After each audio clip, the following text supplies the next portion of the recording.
অনেক ব্যক্তির মনে একটা প্রশ্ন জাগে আমাকে আর রাধাকে নিয়ে। বলেন যে না আমি আর রাধা একসাথে থাকি, না আমাদের বিয়ে হয়েছে। আমি এখানে দ্বারকাতে, ও ওখানে বর্ষণাতে, তাও এত ভালোবাসা কি করে? এ কেমন সম্পর্ক? আমি তাদের একটা সহজ কথা বলতে চাই। আপনি কখনো আয়নার দিকে দেখেছেন? নিজের দুই চোখের দিকে তাকিয়ে জিজ্ঞাসা করুন, এই দুই চোখ একসাথে কেন বন্ধ হয়, একসাথে কেন খোলে, একসাথে কেন ঘুমোয়, একসাথে কেন কাঁদে? আজীবন কোনো এক মানুষের সাথে সম্পর্ক রাখা অবশ্যই সম্ভব, তাদের সাথে দেখা না করে।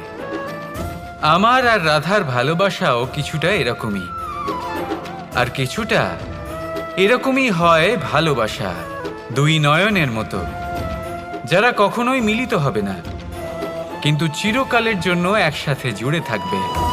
এই অনুভূতি নিঃস্বার্থ হয়, আর এই নিঃস্বার্থ ভালোবাসা আপনাকে আনন্দের পথে অগ্রসর করে। জীবনে সবসময় নিঃস্বার্থভাবে ভালোবাসুন, শুধুমাত্র আনন্দই পাবেন।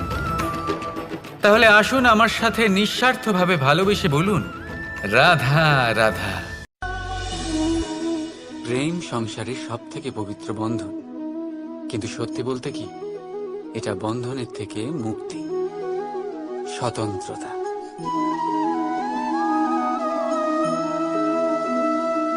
বুঝলেন না? বোঝাচ্ছি বোঝাচ্ছি। যদি কেউ আপনার প্রেম অস্বীকার করে, যদি কেউ আপনার প্রেম বুঝতেই না পারে, তাহলে কি হবে? কেউ উদাস হয়ে যাবে, কেউ কেউ ছলনা করে প্রেম পেতে চাইবে, আর কেউ বল প্রয়োগ করে প্রেমের ওপর অধিকার ফলাতে চাইবে।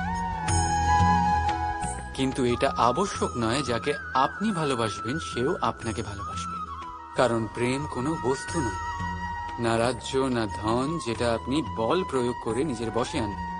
প্রেম হলো সেই শক্তি যেটা আপনার সমস্ত বন্ধন খুলে দিতে পারে, কিন্তু নিজে কোনো বন্ধনে আটকা পড়ে না।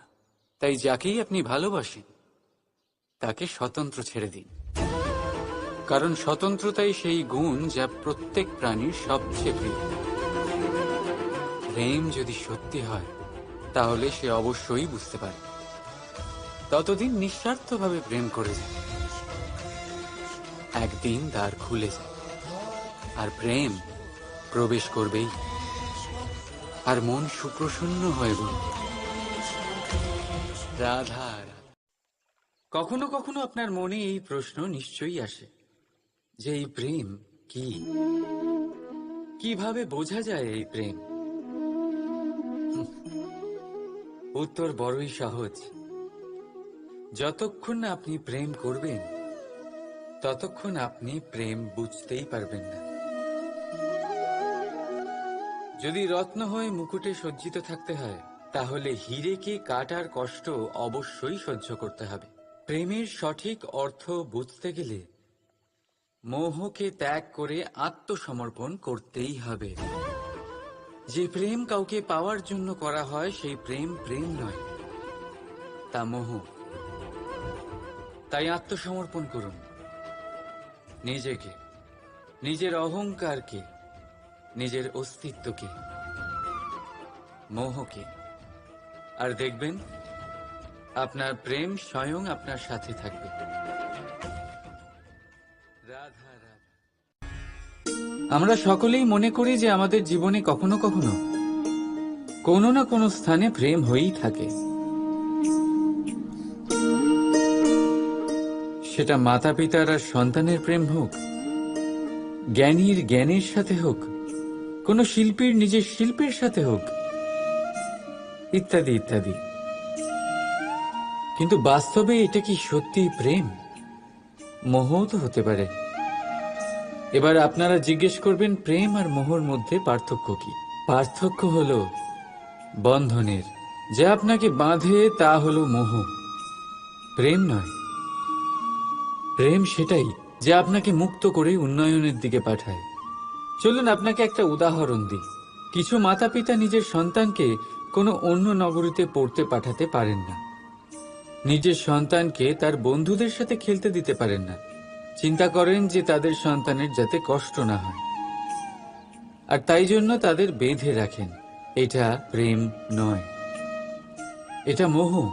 কারণ যদি এটা প্রেম হতো তাহলে ওনারা চাইতেন যে সন্তান মাতা পিতার আশ্রয় থেকে বেরিয়ে এই সংসারকে দেখুক, তাকে বুঝুক, আর তার থেকে জ্ঞান অর্জন করুক, নিজের অভিজ্ঞতার থেকে শিক্ষা নিয়ে নিজের একটা ব্যক্তিত্ব বানাক।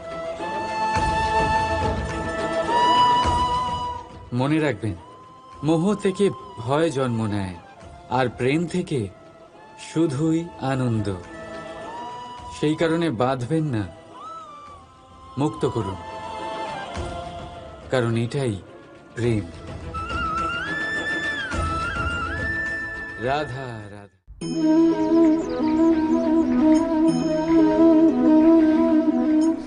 এই কলসিটা দেখছেন আপনারা, এতে জল রাখা হয়।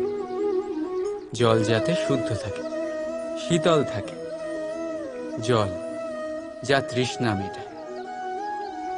কিন্তু ভাবুন, যদি এই কলসির মাটি ঠিক না হয়, যদি একে ঠিক মতন মাখা না হয়, আকার দিয়ে একে ঠিক করে আগুনে যদি পোড়ানো না হয়, তাহলে কি হবে?